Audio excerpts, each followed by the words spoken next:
1 கோடி எருமலை அடைகாத்த நெருப்புன்னு என் தலைவனை சொல்லுவான். அந்த நெருப்பு உமிழ்ந்து இருக்கிற துகள்கள் இங்க கூடியிருக்கிறவெல்லாம் பத்த வச்சு எரிச்சு விட்டு போயிட்டே இருப்பான். தம்பி, நீ என் இன பெருமையை, என் இன அடையாளத்தை, என் மொழியை, என் இன வரலாறை நீ திராவிட குப்பையை போட்டு 50 ஆண்டுகளாக மூடி வைத்திருந்தாய். பெரு நெருப்பை கொண்டு வந்து அவன் பிள்ளை சீமான் பத்த வச்சு திராவிட குப்பையை ஏற்றிட்டாண்டா. தமிழ் தேசிய அரசியல் பற்றி எரியுது தமிழன் நிறுவனம்.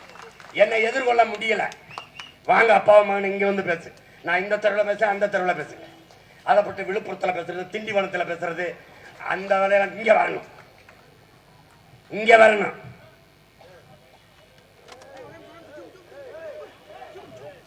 கொஞ்ச நேரங்க பேசுங்க, பேசுங்க, இருங்க, கொஞ்ச நேரம் இருங்க, முடிச்சுக்கிறேன். தம்பி, நெருப்பு எரியும் போது கொடுக்க வரப்படாது.